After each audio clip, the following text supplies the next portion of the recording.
बिना दूरी तय किए हुए कहीं दूर आप नहीं पहुंच सकते। 1992 का साल घटनाओं का साल था। शेयर बाजार की धूम थी, शेयर बाजार बढ़ रहा था और भारत में स्कैम की शुरुआत हो गई थी। लोग हर्षद मेहता को जानने लगे थे क्योंकि उसने अपनी चालबाजी से 4000 करोड़ का स्कैम कर डाला था। एक तरफ हर्षद मेहता था तो दूसरी तरफ भगवान राम के नारे गूंज रहे थे। अयोध्या में 1 लाख कार सेवक इकट्ठा हुए थे और उसके बाद जो हुआ वो इतिहास है। चलिए आपको इसकी पूरी कहानी सुनाते हैं। नमस्कार, आजादी के अमृत महोत्सव पर इनसाइडर लाइव की स्पेशल सीरीज 75 साल की 75 कहानियां देख रहे हैं आप और मैं हूं आपके साथ कोमल। आज कहानी 1992 की। बिग बी मतलब अमिताभ बच्चन, इनको देश का बच्चा बच्चा जानता था। पर 1992 में एक और अमिताभ का जन्म हुआ जिसे शेयर मार्केट का अमिताभ कहा जाता था। उसको भी पूरा देश जानने लगा। नाम था हर्षद मेहता। उसकी लाइफस्टाइल बिल्कुल फिल्मी थी। हर्षद के पास मुंबई में एक सी फेसिंग बंगला था। उसे बड़ी बड़ी गाड़ियां रखने का शौक था। हर्षद मेहता उस समय इंडिया का सबसे बड़ा इनकम टैक्स पेयर था। ऐसा कहा जाता है कि 1991 के बुल रन की शुरुआत हर्षद मेहता ने ही की थी। वह जिस स्टॉक पर हाथ रख देता था वो स्टॉक नई ऊंचाइयां छूने लगता, इसलिए उसे बिग बुल भी कहा जाता था। उन दिनों हर्षद का बाजार में काफी नाम था। उसने इसी भरोसे का गलत फायदा उठाया। उसने बैंकों से मिले हुए पैसे को शेयर मार्केट में शेयरों की प्राइस को मैनिपुलेट करने के लिए लगाया। 23 अप्रैल 1992 को सुचेता दलाल ने टाइम्स ऑफ इंडिया में इसके ऊपर एक आर्टिकल लिखकर बिग बुल हर्षद मेहता का पर्दाफाश कर दिया, जिससे शेयर बाजार धड़ाम से गिर गया। शेयरों के प्राइस बहुत ज्यादा टूट गए। अब बैंकों को पता चल चुका था कि हर्षद की दी हुई बैंक रिसीट नकली है, जिनकी कोई कीमत नहीं है। इन रिसीट के बदले में हर्षद मेहता को बैंकों ने करोड़ों रुपए दिए थे। ऐसा कहा जाता है कि इस घोटाले में बैंकों को 4000 करोड़ के भी ज्यादा नुकसान हुए थे। 4000 करोड़ आज भी बहुत बड़ी रकम होती है। आज से करीब 30 साल पहले आप अंदाजा लगा सकते हैं कि ये कितनी बड़ी रकम होगी। ऐसे 1992 में सिर्फ यही नहीं चल रहा था, पूरे देश में जय श्री राम के नारे गूंज रहे थे। जय श्री राम, राम लला हम आएंगे, मंदिर वहीं बनाएंगे, एक धक्का और तो जैसे गगन भेदी नारों के आगे आकाश की ऊंचाई भी कम पड़ती दिख रही थी। ये सारा वाकया अयोध्या का था, वही अयोध्या जिसे राम की जन्मस्थली कहा जाता है। 6 दिसंबर की सुबह, स्थान अयोध्या। इस दिन सुबह लालकृष्ण आडवाणी कुछ लोगों के साथ विनय कटियार के घर गए थे। इसके बाद वे विवादित स्थल की ओर रवाना हुए। आडवाणी मुरली मनोहर जोशी और विनय कटियार के साथ उस जगह पर पहुंचे जहां प्रतीकात्मक कार सेवा होनी थी। वहां उन्होंने तैयारियों का जायजा लिया। इसके बाद आडवाणी और जोशी राम कथा कुंज की ओर चल दिए। ये उस जगह से करीब 200 मीटर दूर था। यहाँ वरिष्ठ नेताओं के लिए मंच तैयार किया गया था।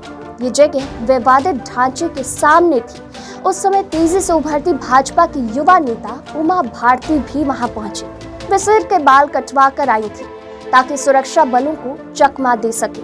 पूरी अयोध्या में देश से आए हुए लाखों कार सेवक थे जो राम लला का जय घोष कर रहे थे। हर तरफ बस जय श्री राम के नारे गूंज रहे थे। उस समय यूपी के मुख्यमंत्री थे कल्याण सिंह, जो भारतीय जनता पार्टी के ही थे। राम लला आंदोलन उस समय जोरों पर था, वो भी हम आपको बताएंगे।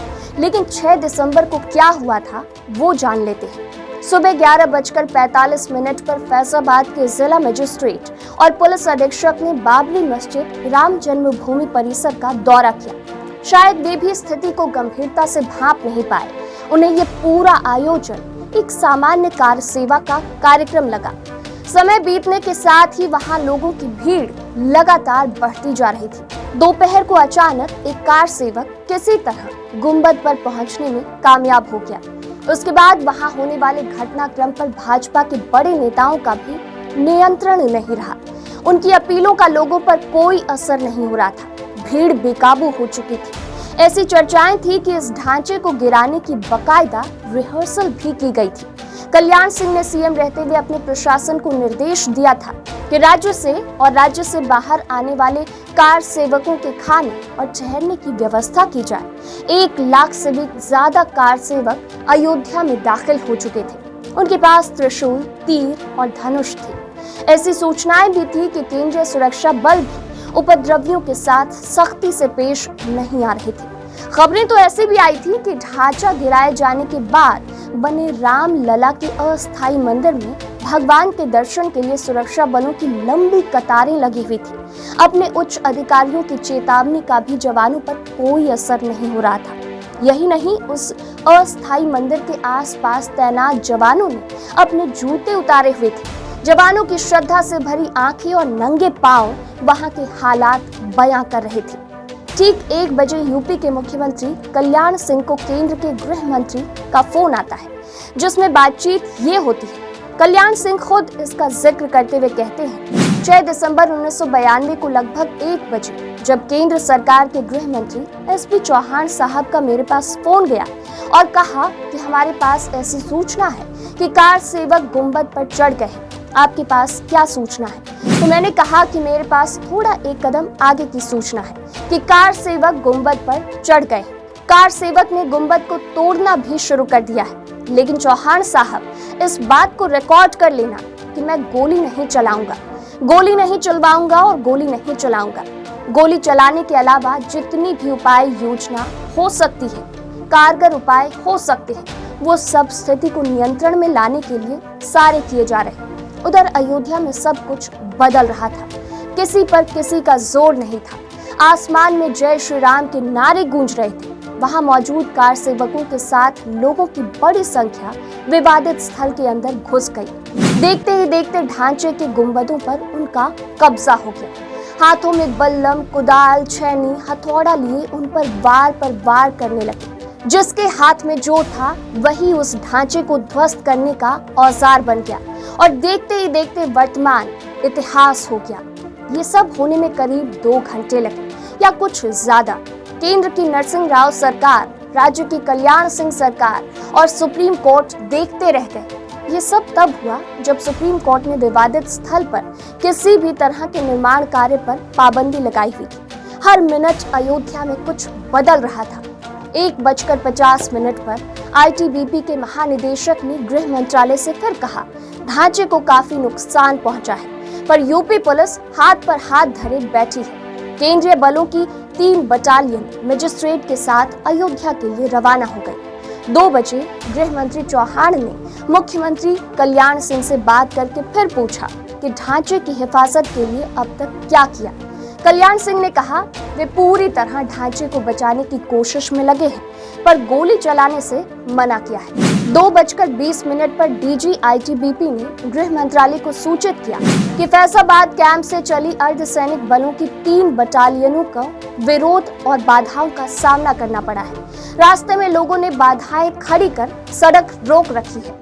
पथराव की घटना भी हुई। तब मजिस्ट्रेट ने उन्हें लिखकर दिया कि वे वापस लौट जाएं। तीनों बटालियनें वापस लौट आई। 2:30 पर केंद्रीय गृह सचिव यूपी के डीजीपी से कहा, केंद्रीय बलों को लोकल ऑफिसरों ने वापस कर दिया है। आप उन्हें हिदायत दें कि वे सुरक्षा बलों का इस्तेमाल करें। 2:40 पर केंद्रीय गृह सचिव ने रक्षा सचिव से बात कर कुछ हेलीकॉप्टर तैयार रखने को कहा, ताकि जरूरी हो तो केंद्रीय बल हवाई मार्ग से जा सके।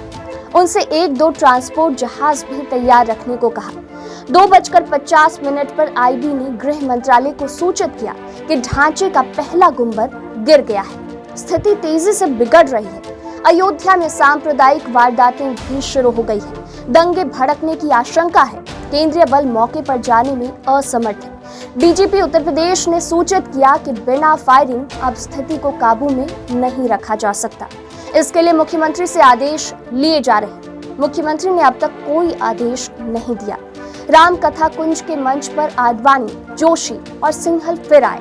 तीनों काफी चिंतित दिख रहे थे। उमा भारती खुशी से उछल रही थी। वे खुशी में डॉक्टर जोशी की पीठ पर चढ़ गईं।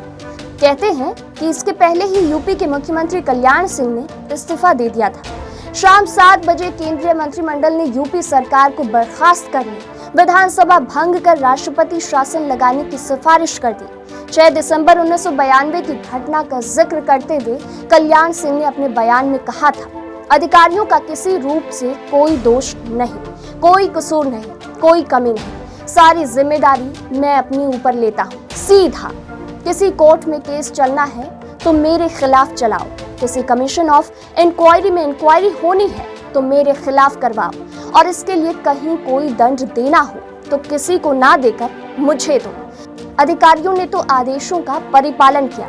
मैं इस बात का एक एक बिंदु का स्पष्टीकरण देने को तैयार हूँ कि मैंने अथवा मेरे साथियों ने या मेरे सहयोगियों ने या मेरी सरकार ने किसी प्रकार से कंटेम्प्ट ऑफ कोर्ट नहीं किया है। क्या मैं गोली चला देता? राष्ट्रीय एकता परिषद की मीटिंग में मैंने स्पष्ट किया था कि गोली नहीं चलाऊंगा, गोली नहीं चलाऊंगा और गोली नहीं चलाऊंगा। ऐसी ये पूरी फिल्म एक दिन की नहीं थी, इसके पीछे की लंबी कहानी थी जिसे मैं आपको काफी तेजी से समझाती हूँ। हिंदू धर्म को मानने वाले लोगों का ये मानना है कि रामलला मतलब भगवान राम का जन्म अयोध्या में हुआ था, उनके पिता राजा दशरथ के घर। हिंदू मानते हैं कि विवादित जो जगह है वो भगवान राम का जन्म स्थान है, इसलिए वो स्थान उन्हें दे देना चाहिए। मुगल सम्राट बाबर ने सन 1500 में हिंदुस्तान के अनेक राजवाड़े उजाड़ दिए और अपना प्रभुत्व जमाया।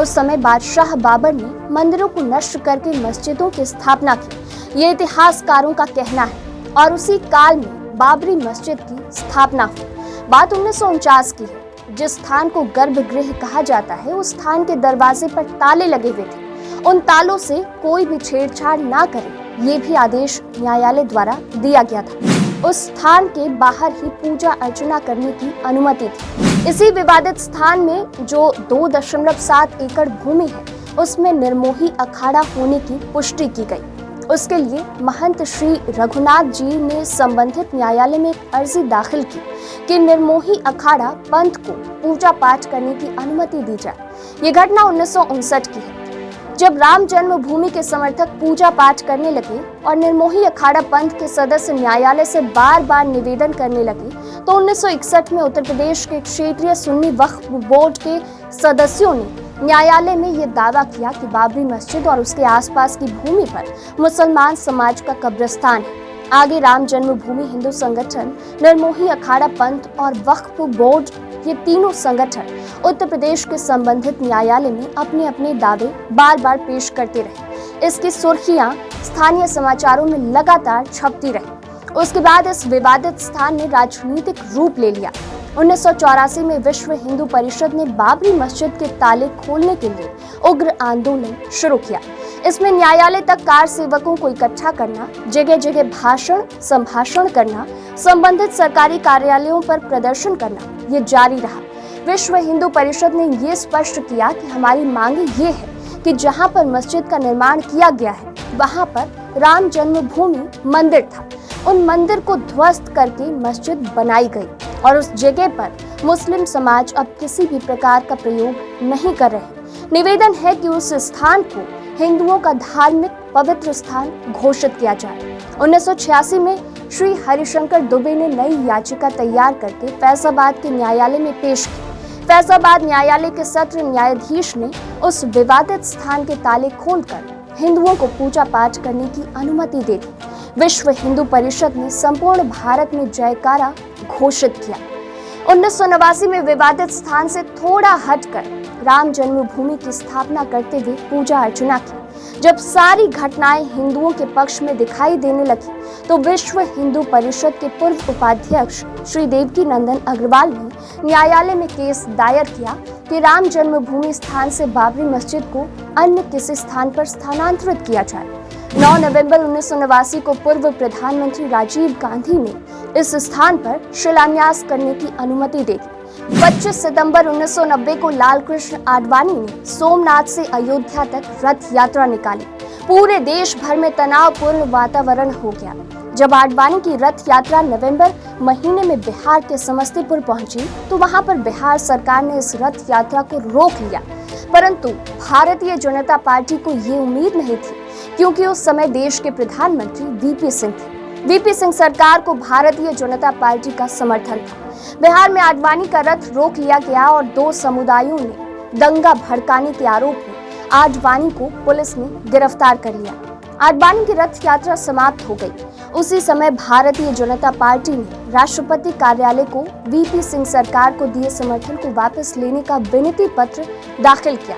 2 दिन में वीपी सिंह सरकार बर्खास्त हो गई। इसके बाद बाबरी मस्जिद और राम जन्मभूमि स्थान का विवाद बढ़ता ही गया। केंद्र की सरकार के लुढ़कने के बाद कांग्रेस ने अपना समर्थन देकर चंद्रशेखर को प्रधानमंत्री बनाया। चंद्रशेखर का कार्यकाल 10 नवंबर 1990 से 21 जून 1991 तक था। राम जन्मभूमि विवाद को बातचीत के आधार पर चंद्रशेखर ने दोनों समुदायों के सदस्यों को एक बेंच पर बैठाकर हल करने की कोशिश की, लेकिन इसमें चंद्रशेखर सफल नहीं हो पाए। भारतीय जनता पार्टी का चुनावी ग्राफ दिन पर दिन बढ़ता ही जा रहा था। उसी वर्ष अर्थात 1991 में उत्तर प्रदेश में विधानसभा चुनाव होने थे और इस चुनाव में भारतीय जनता पार्टी को बहुमत मिल गया। उत्तर प्रदेश में भारतीय जनता पार्टी की सरकार स्थापित हो गई। तब पूरा उत्तर प्रदेश भारतीय जनता पार्टी के हाथों में ही था। उसके बाद की कहानी 6 दिसंबर को होती है। 6 दिसंबर 1992 को बाबरी विध्वंस के 1 महीने बाद कल्याण सिंह जब अयोध्या गए तो जगह जगह पर लोग इकट्ठा होकर उनकी आरती उतार रहे थे।